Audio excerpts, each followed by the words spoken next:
Yung sa kaso, kidnapping with serious illegal detention at saka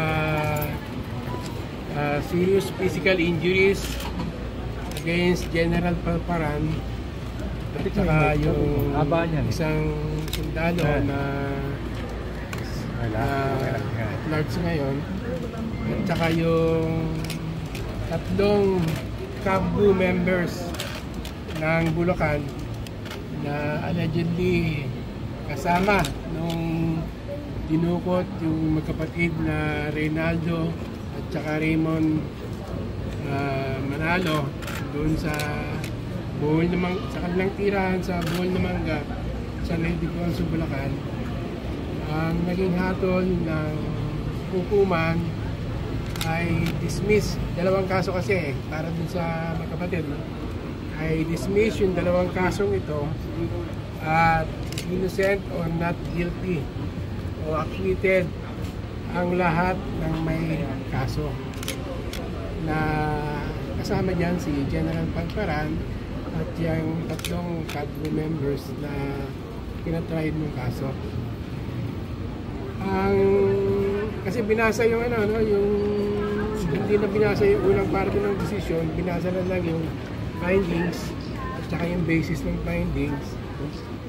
Sa pagkakarinig ko, ang naging basis ng decision ay unang-una, hindi daw na-identify ang mga testigo. Ang unahin na si Raymond, yung mga akusado. Yung sinasabing pagtatagpo na Raymond at saka ni General Palparan doon sa Bulacan na naganap ng gabi ay hindi daw malinaw yung identification ni Raymond as siya si General Palparan, yung nakausap niya, dahil gabi daw yon, madilim, wala masyadong ilaw, at saka nung nag-usap daw ay yung tinanong ni General Palparan, kilala mo ba ako? Siyempre, kung ito ang tatanungin, kaharap mo yun, sabihin mo, kunyari, hindi mo yung kilala. Pero sa totoo lang, nabagin ni Raymond, kilala niya kung sino yung kausap niya. Anyway, parang hindi daw ganun kalinaw yung identification. Dahil malabo, at saka at saka yung description daw ng lugar, kung saan sila nag-usap, na in-sketch pa ni Raymond, ay pinabulaanan daw nung dating kapitan ng barangay na yon, na hindi daw ganun katotoo yung description ng lugar. Kasi after mistake ko yung barangay chairman dati ng lugar na yun after 15 years or 10 years, siyempre magbabago na yung lugar.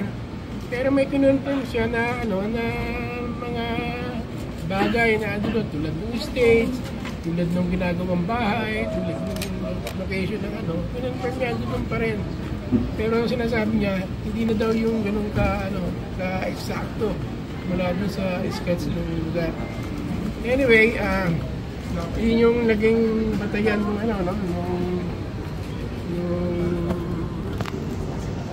possible identification daw, out of court identification na hindi masyadong malinaw. Kumbaga, hindi talagang positively identified yung mga akusado.